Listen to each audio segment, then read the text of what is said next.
नमस्कार दोस्तों, स्वागत करता हूं मैं ताज केयर इंस्टीट्यूट के कोटा के जीके फैकल्टी ग्रुप में।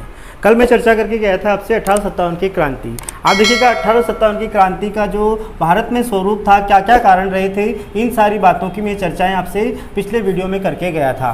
हमने चर्चाएं की थी कि भारत में क्रांति जो हुई थी वो कई सारे कारणों से हुई थी। सारे कारणों की हमने चर्चाएं की थी और भारत में क्रांति का जो क्रांति कहूँ कि मैं तिथि जो निर्धारित की गई थी वो की गई थी 31 मई 1857।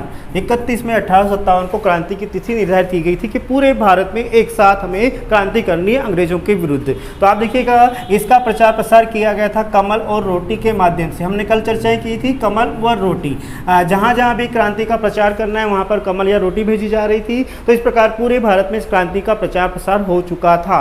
किंतु कल चर्चा की थी हमने कि एक बंदूक थी जिसका नाम था एनफील्ड नामक राइफल, जिसमें चर्बी वाले कारतूसों का प्रयोग किया था और जो चर्बी हुआ करती थी वो हुआ करती थी गाय व सुअर की। तो आप देखिएगा गाय व सुअर, हिंदू और मुस्लिम दोनों ही धर्मों को आहत करने वाला ये नई बंदूक आई थी। इसी कारण क्रांति समय से पूर्व, समय है 31 मई 1857, किंतु समय से पूर्व ये क्रांति 10 मई 1857 को मेरठ छावनी जो दिल्ली के पास पड़ती थी, मेरठ छावनी के सैनिक था जिसका नाम था बख्त खान ने प्रारंभ कर दी थी। तो आप देखिएगा इस प्रकार क्रांति भारत में समय से पूर्व शुरू हो गई थी। और इस क्रांति को असफल होने का सबसे बड़ा कारण भी था कि भारत में क्रांति असफल क्यों हुई, भारत का पहला स्वतंत्रता संग्राम असफल क्यों हुआ था। ये कारण यही था इसका कि समय से पूर्व शुरू हो गई थी, लोग तैयार नहीं थे। अब आप देखिएगा ये सारी चर्चाएं जो भारत के संदर्भ में मैंने की थी आप लोगों से, मैं बात कर रहा हूं आज आप लोगों से राजस्थान में क्रांति का क्या स्वरूप रहा था।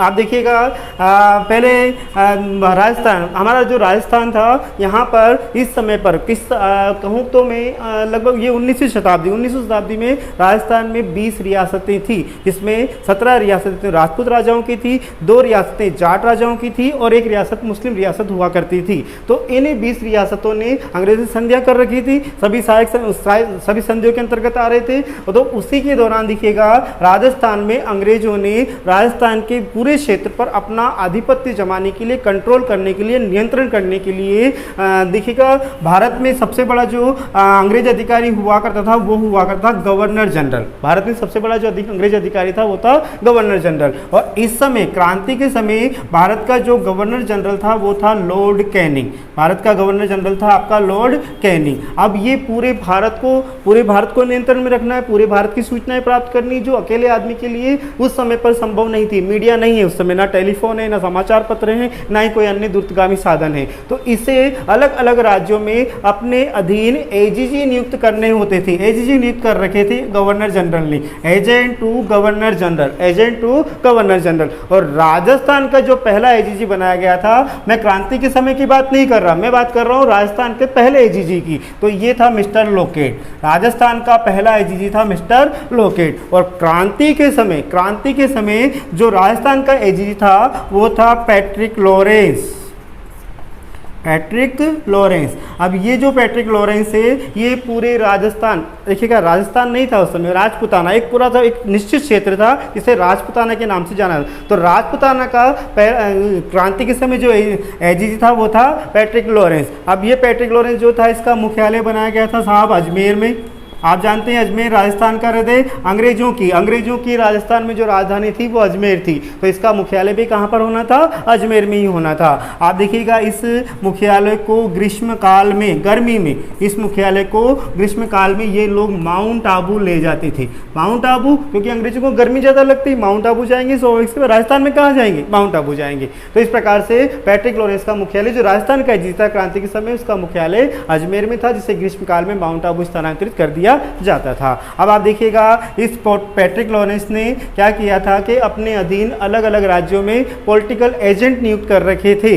तो इसने अपने नीचे नियुक्त किए थे पीए, पॉलिटिकल एजेंट, अलग अलग रियासतों में। हमने संधियों के जो 1817-18 की संधियां थी उसका मसौदा था कि आपके राज्यों में पॉलिटिकल एजेंट रहेंगे। तो क्रांति का समय आते आते राजस्थान में 6 पॉलिटिकल एजेंट थे। 6 पॉलिटिकल एजेंट राजस्थान में अंग्रेजों की ओर से अलग अलग रियासतों में कार्य कर रहे थे, जो वहाँ की सारी सूचनाएं पैट्रिक लॉरेंस को देते थे और पैट्रिक लॉरेंस से सारी सूचनाएं लॉर्ड कैनिंग जो भारत का गवर्नर जनरल था उससे इस प्रकार से सारी सूचनाएं प्राप्त हो जाती थी। अब ये जो 6 पॉलिटिकल एजेंट थे इसके अंतर्गत देखिएगा कोटा में था मेजर बर्टन, कोटा में जो आपका पॉलिटिकल एजेंट था वो था मेजर बर्टन, कोर्ट में बटन, आप याद करें इसको, कोर्ट में बटन। उसके बाद हम बात करें जयपुर, तो जयपुर का जो पॉलिटिकल एजेंट था वो था ईडन, जयपुर का जो पॉलिटिकल एजेंट था वो था ईडन। राजस्थान का सबसे बड़ा ईडन गार्डन का मतलब क्रिकेट स्टेडियम कहाँ पर है, जयपुर में, तो ईडन गार्डन कहाँ पर है हमारा,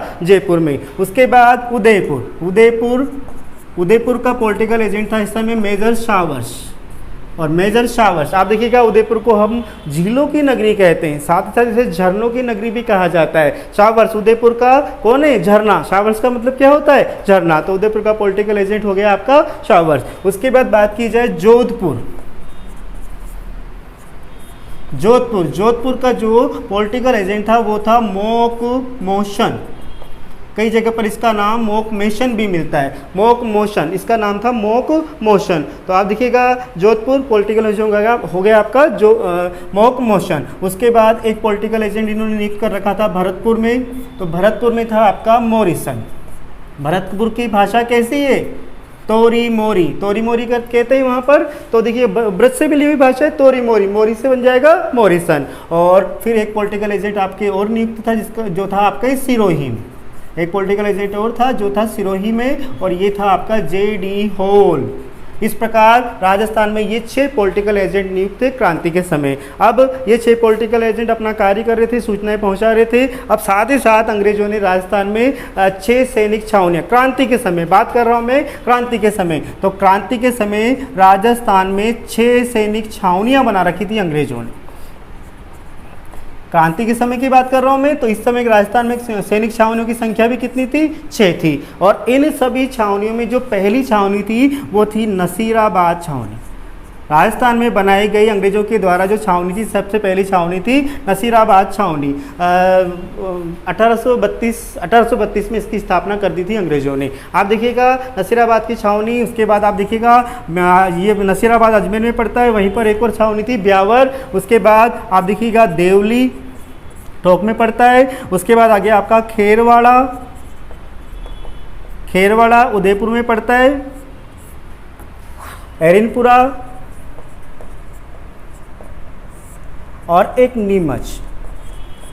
आप देखिएगा 1 2 3 4 5 और 6, ये 6 सैनिक छावनियाँ हमारे राजस्थान में क्रांति के समय हुआ करती थी। आप देखिएगा नीमच इस समय मध्य प्रदेश में पड़ता है, किंतु उस समय पर ये मेवाड़ रियासत का भाग होने के कारण मेजर शावर्स के अधीन ये स्थान था, छावनी थी नीमच, तो ये मेजर शावर्स के अंतर्गत आती थी, इसके अधीन आया करती थी। तो ये 6 सैनिक छावनियाँ थी। आप देखिएगा इसके अंतर्गत ब्यावर और खेरवाड़ा, ये 2 सैनिक छावनियाँ ऐसी थी जहाँ पर कोई भी क्रांति कोई घटना नहीं हुई थी। बाकी 4 छावनियों में क्रांति हुई थी, और उसको हम देखेंगे आगे जाते हुए सिलेबस के हिसाब से। आप देखिएगा कल मैं चर्चा करके गया था भारत में क्रांति का पहला शहीद, 1857 की क्रांति का पहला शहीद बताया था आप लोगों को मंगल पांडे, जो 34वीं रेजिडेंट बैरकपुर छावनी का सैनिक था। 2 अंग्रेज अधिकारियों को मारकर मेजर बाग और ह्यूस्टन को मार दिया था उसने। एनफील्ड नामक राइफल, मैंने बताया था तात्कालिक कारण, क्रांति का तात्कालिक कारण, तो इसी कारण से वो घटना हुई थी जो हुई थी आपके 29 मार्च 1857 को बैरकपुर छावनी में। तो मंगल पांडे को फांसी दे दी गई थी, जो भारत का पहला शहीद था।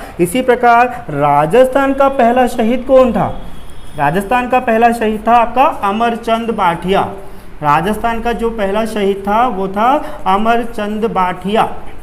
अब आप देखिएगा अमरचंद बाठिया जो व्यक्ति था ये राजस्थान का था, बीकानेर का रहने वाला था, किंतु ये चला गया था ग्वालियर, क्रांति के समय चला गया था ग्वालियर, और ग्वालियर में ये था वहाँ के राजा का, एक तरह से कहा जाए तो वहाँ का मुनीम था, जो धन को संचित रखता था अपने पास। इसके पास बहुत सारा पैसा हुआ करता था, खुद के पास भी बहुत सारा पैसा था। इसे ग्वालियर नगर सेठ के नाम से भी जाना जाता था। तो इसने क्या किया कि क्रांति के समय ग्वालियर में जाकर के क्रांतिकारियों को धन बांट दिया, अपना जो धन था वो उन्हें दे दिया। तो ये भी अंग्रेज विरोधी काम था। इसी कारण अंग्रेजों ने इसे राजस्थान में सर्वप्रथम, राजस्थान का शहीद, पहला शहीद अमरचंद भाटिया, इसे राजस्थान का मंगल पांडे भी आप कह सकते हैं, इसे ग्वालियर नगर सेठ भी कहा जाता है, इसे राजस्थान का दूसरा भामाशाह भी कहा जाता है। भामाशाह याद कीजिए, पाली निवासी महाराणा प्रताप के समय की, तो इन्होंने भी धन दिया, उन्होंने भी धन दिया था, राजस्थान का भामाशाह भी कहा जाता है। और राजस्थान के पहले शहीद भी थे आपके अमरचंद भाटिया। फिर देखिएगा हम बात करेंगे आगे चल करके राजस्थान में होने वाली अलग अलग क्रांतियों, विभिन्न घटनाएं, क्या क्या घटनाएं हुई, कहाँ कहाँ हुई, क्यों हुई, क्या हुआ था जो ऐसी घटनाएं वहाँ पर हुई, सबसे पहले वहाँ पर क्यों हुई। तो राजस्थान में अगर बात की जाए क्रांति की, तो राजस्थान में क्रांति की जो शुरुआत हुई थी वो हुई थी आपके नसीराबाद छावनी से। और आप देखिएगा नसीराबाद छावनी सबसे पहले बनाई थी अंग्रेजों ने। तो राजस्थान में जो शुरुआत हुई थी क्रांति की वो हुई थी नसीराबाद छावनी से। आप देखिएगा क्या कारण था, ऐसा क्या कारण था कि नसीराबाद छावनी से ही क्रांति की शुरुआत हुई। आप देखिएगा नसीराबाद छावनी अजमेर में पड़ता है ये। तो नसीराबाद छावनी जो थी, नसीराबाद में आप देखिएगा एक तो थी 15वीं नेटिव, यहाँ पर जो सैनिक टुकड़ियाँ थी उनकी बातें कर रहा हूँ मैं आपसे। तो यहाँ पर एक तो 15वीं नेटिव इन्फेंट्री थी, साथ ही साथ यहाँ पर थी 30वीं नेटिव इन्फेंट्री, यहाँ पर थी 30वीं नेटिव इन्फेंट्री। साथ में आप देखिएगा 15वीं नेटिव, 30वीं नेटिव, और यहाँ पर बम्बई लॉन्सर्स के सैनिक भी तैनात थे। बम्बई लॉन्सर के यहाँ भी सैनिक भी यहाँ पर तैनात थे। अब देखिएगा हुआ क्या था, ये 15वीं नेटिव इन्फेंट्री जो थी ये मेरठ से आई थी। कहाँ से आई थी ये? मेरठ से आई थी। और 15वीं नेटिव इन्फेंट्री के कुछ सैनिकों को अंग्रेजों ने क्रांति के समय अजमेर में, 15वीं नेटिव इन्फेंट्री के कुछ सैनिकों को क्रांति के समय अंग्रेजों ने कहाँ पर? अजमेर में इनका शस्त्रागार हुआ करता मैगजीन फोर्ट, जिसे अकबर का किला हम कहते हैं। अकबर ने बनाया था ख्वाजा साहब के सम्मान में। राजस्थान का एकमात्र किला जो कहें कि मुस्लिम पद्धति में बना हुआ है, अजमेर में स्थित है मैगजीन फोर्ट, जिसे आप अकबर का किला कहते हैं। अकबर का दौलत खाना भी इसे कहा जाता है। तो यहाँ पर ये अपनी मैगजीन्स अर्थात शस्त्र और अपना धन रखा करते थे, तो उसकी रक्षा करनी पड़ेगी। रक्षा करने के लिए इन्होंने बुलाए थे 15वीं नेटिव के कुछ सैनिक जो मैगजीन फोर्ट की रक्षा कर रहे थे। किंतु याद कीजिए, भारत में क्रांति शुरू हुई कहाँ से? मेरठ छावनी से 10 मई 1857 को। तो ये जो 15वीं नेटिव इन्फेंट्री थी ये कहाँ से आई थी? मेरठ से आई थी, जो नसीराबाद में तैनात थी इस समय पर। तो अंग्रेजों को इन पर शक हुआ, उन्होंने सोचा कि ये जो 15वीं नेटिव, वहाँ पर 20वीं नेटिव थी, तो वहाँ से आए हुए सैनिक जब मेरठ में वहाँ पर विद्रोह कर सकते हैं, तो वहाँ से आए हुए सैनिक यहाँ भी विद्रोह कर सकते हैं। इसी कारण इस 15वीं नेटिव इन्फेंट्री को अजमेर से हटाकर वापस कहाँ लगा दिया? नसीराबाद भेज दिया। तो ये जो 15वीं नेटिव इन्फेंट्री के सैनिक थे, इन्हें मतलब अंग्रेजों ने हम पर विश्वास नहीं किया, हम पर अविश्वास का आरोप लगाकर हमें वहाँ से भेज दिया, और इन्होंने अजमेर में अपने अंग्रेज सैनिक बुला लिए जो इनके शस्त्रागार की रक्षा कर रहे थे। अब आप देखिएगा कि जैसे ही ये लोग नसीराबाद छावनी पहुँचे, तो इनको देखिए सूचना धीरे धीरे मिलती है। उस समय संचार के माध्यम इतने तेज नहीं हुआ करते थे, तो इसी कारण इनको जैसे ही सूचना मिली नसीराबाद छावनी में 15वीं नेटिव इन्फेंट्री के सैनिकों को, इनको सूचना मिली 28 मई 1857 को। 18 दिन बाद, मेरठ छावनी में विद्रोह होने की 18 दिन बाद इन्हें सूचना मिली। तो 28 मई 1857 को जैसे ही नसीराबाद छावनी के सैनिकों को मेरठ में विद्रोह की सूचना मिली, वैसे ही 15वीं नेटिव इन्फेंट्री के सैनिकों ने यहाँ पर, कहाँ पर? नसीराबाद में, राजस्थान में, तो क्रांति की शुरुआत कर दी। और यहाँ पर भारत में क्रांति की शुरुआत करने वाला था बख्त खान। और अगर पूछा जाए कि राजस्थान में क्रांति की शुरुआत किसने की थी, तो 15वीं नेटिव इन्फेंट्री के सैनिक बख्तावर सिंह, वहां पर था बख्त खान, यहां पर है सिंह। तो दोनों ही नामों में कोई अंतर नहीं है, बस थोड़ा ध्यान दीजिएगा, आपको याद हो जाएगा। बख्तावर सिंह के नेतृत्व में 15वीं नेटिव इन्फेंट्री के सैनिकों ने नसीराबाद छावनी में क्रांति की शुरुआत करके राजस्थान में क्रांति का श्री गणेश कर दिया था। यहाँ पर क्या हुआ साहब, इन लोगों ने शस्त्रागार पर अधिकार किया। क्रांति करते हुए इन्होंने क्या किया? शस्त्रागार पर अधिकार किया, इसे लूट लिया। लूटने के बाद इसमें आग लगा दी।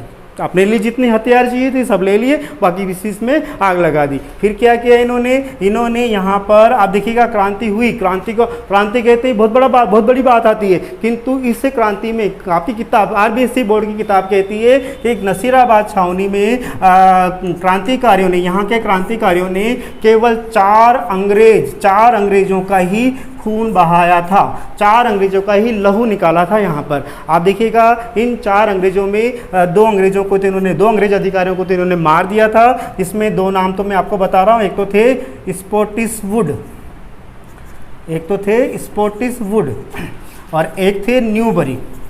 स्पॉटिसवुड और न्यूबरी, इन दोनों अंग्रेजों को तो इन्होंने जान से ही मार दिया था। और एक थे कैप्टन लॉक, एक तो थे कैप्टन लॉक और एक थे कैप्टन हार्डी।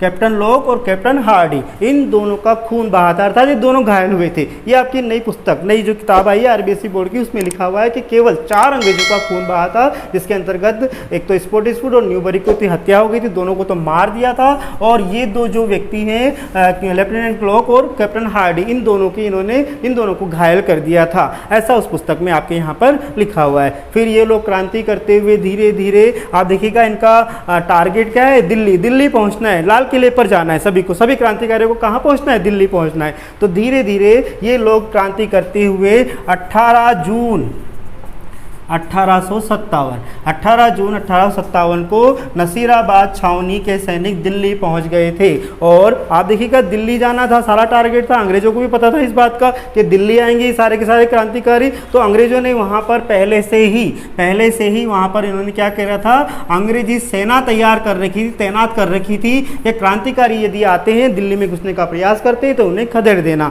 किंतु ये जो नसीराबाद के सैनिक 18 जून 1857 को क्षमा कीजिएगा दिल्ली पहुंचे, तो इन्होंने यहाँ पर पहले से ही तैनात अंग्रेजी सेना पर पीछे से हमला कर दिया और अंग्रेजी सेना को इन्होंने परास्त कर दिया था। तो आप देखिएगा ये जो क्रांति हुई थी ये नसीराबाद छावनी, अर्थात मैं बता रहा था आपको राजस्थान में क्रांति की शुरुआत कहाँ से हुई थी। तो राजस्थान में क्रांति की शुरुआत आपकी हुई थी कहाँ से, नसीराबाद छावनी से। और यही छावनी अंग्रेजों ने पहले बनाई थी। तो पहली क्रांति की शुरुआत कहाँ से हुई, यहाँ से हुई। फिर आप देखिएगा कि यहाँ पर 15वीं नेटिव ने विद्रोह प्रारंभ किया था, किंतु बाद में 30वीं नेटिव इन्फेंट्री भी इस विद्रोह में शामिल हो गई थी। इस प्रकार ये क्रांति हमारे राजस्थान में प्रारंभ हुई थी।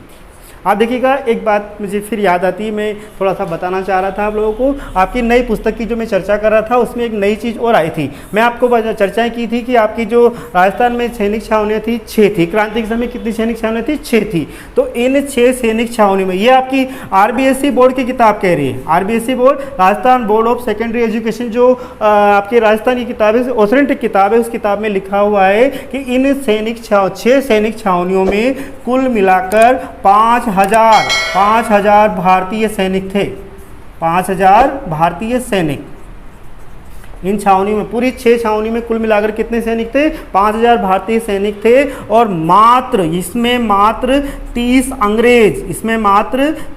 अंग्रेज अधिकारी थे, मात्र 30 अंग्रेज अधिकारी थे। और साथ ही साथ यहाँ पर कोई भी अंग्रेज सैनिक नहीं था, एक भी अंग्रेज सैनिक नहीं था। ये नई बात है, ध्यान दीजिएगा, याद कीजिएगा इसे विशेष रूप से। राजस्थान में क्रांति के समय कुल मिलाकर 6 सैनिक छावनियाँ थी और किताब कहती है कि इस समय पर इन 6 सैनिक छावनियों में कुल मिलाकर 5,000 भारतीय सैनिक थे। केवल 30 अंग्रेज अधिकारी थे, जिसमें एक भी अंग्रेज सैनिक नहीं था। अधिकारी तो थे लेकिन अंग्रेज सैनिक नहीं था। तो इस प्रकार से दिखेगा, हम आगे की चर्चाएं अगले वीडियो में करेंगे। आगे देखेंगे हम लोग कि कहाँ पर कौन सी घटनाएं हमारे राजस्थान में क्रांति के संदर्भ में हुई। और आप इसको ध्यान से पढ़िएगा और साथ ही साथ देखिएगा इसमें कुछ आरबीएसई में कुछ थोड़ा बहुत जो परिवर्तन किया है, मैं बता रहा हूँ आपको, कुछ अलग सा परिवर्तन हुआ है, उसे विशेष रूप से आप ध्यान दीजिएगा। मैं आगे चर्चा करूँगा आपसे अगले वीडियो में, जो राजस्थान के अलग अलग जो क्षेत्रों में क्रांतियाँ हुई थी उन सारी बातों की मैं अगले वीडियो में चर्चाएं करूँगा। धन्यवाद।